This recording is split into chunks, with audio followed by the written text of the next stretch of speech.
Friends, सर्व कसे आहात? पुन्हा एकदा माझ्या चॅनलवर तुमचे खूप खूप स्वागत आहे. तर तुम्ही टायटल बघितलंच असेल. ज्यांना कोणाला नवीन चॅनल चालू करायचं आहे त्यांच्यासाठी खास माझा व्हिडिओ राहील. तर व्हिडिओ शेवटपर्यंत बघून घ्या. तर चॅनल चालू करण्याच्या अगोदर खूप काही कंडिशन आणि खूप काही रूल्स असतात, ते तुम्ही फॉलो करायला पाहिजे. जसे की समजा चॅनल चालू करायच्या वेळेस खूप सारे टॉपिक आहेत. तर त्यामधला जो टॉपिक तुम्हाला खूप आवडेल असा टॉपिक तुम्ही चूज करा, जेणेकरून तुम्ही डेली तो व्हिडिओ 1-2 व्हिडिओ त्या त्या टॉपिकनुसार तुम्ही टाकू शकाल. तर असे टॉपिक आहेत. तर काही कुकिंगचे टॉपिक आहेत, जे तुम्हाला हेच न दाखवता कुकिंगचे व्हिडिओ तुम्ही काढू शकता. डेली जे जेवण बनवतो आपण त्यावर तुम्ही व्हिडिओ टाकू शकता.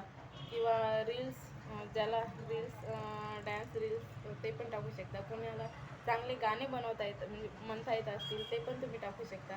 किंवा ब्युटीमधले म्हणजे ब्युटी पार्लरमधले व्हिडिओ, ते ब्लाऊज, ते शिवण क्लास किंवा खूप सारे असे टॉपिक आहेत की ज्यावर आपण व्हिडिओ हे बनवू शकतो. ज्यांची इच्छा असेल त्यांनी ते व्हिडिओ चॅनल चालू करा. पण चालू असं करा की डेली तुम्ही त्यावर व्हिडिओ टाकू शकाल असंच टॉपिक तुम्ही चूज करा. आणि जो तुम्हाला स्वतःहून आवडेल तोच टॉपिक तुम्ही निवडा, जेणेकरून तुम्हाला डेली त्याच्यावर व्हिडिओ टाकता येतील असा टॉपिक तुम्ही निवडा. आणि व्हिडिओ बनवण्यासाठी खूप सारी मेहनत लागते. तर तुम्ही जेव्हा चॅनल चालू करता, जेव्हा चॅनल क्रिएट करता, तेव्हा चालू केल्याच्यानंतर खूप सारी मेहनत लागते. आणि व्हिडिओ पण डेली बनवावंच लागतात. तर कोणी कोणी थोडेफार व्हिडिओ बनवते आणि नंतर ते चॅनल डिलीट करते. तर तसं करू नका. तसं जर करायचं असेल तर तुम्ही चॅनलच चालू करू नका. मी तर सांगेन की चॅनलच तुम्ही मग चालू नका करू. आणि जर चॅनल चालू करायचं असेल तर तुम्हाला डेली ते यूट्यूबवर काम करावे लागेल. डेली 2-4 तास त्याला द्यावे लागतील आणि व्हिडिओ हे बनवावेच लागतील. तर फायदा आहे. नाहीतर फक्त टाईम वेस्ट करून थोडे काही व्हिडिओ टाकून काय फायदा नाही आहे.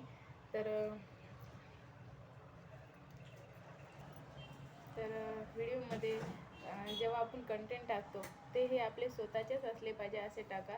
जे मोबाईलवरून कॉपीराईट मोबाईलचे घेऊन असे टाकू नका. त्यामुळे कॉपीराईट हे दाखवते आणि मॉनिटाईज होण्याच्या वेळेस त्यामध्ये आपल्याला खूप सारे प्रॉब्लेम येतात.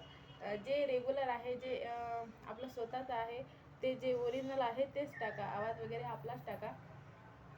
दुसरा काही आवाज वगैरे किंवा म्युझिक वगैरे त्यामध्ये ॲड करू नका. कारण नंतर मॉनिटाईजच्या वेळेस खूप सारे प्रॉब्लेम येतात.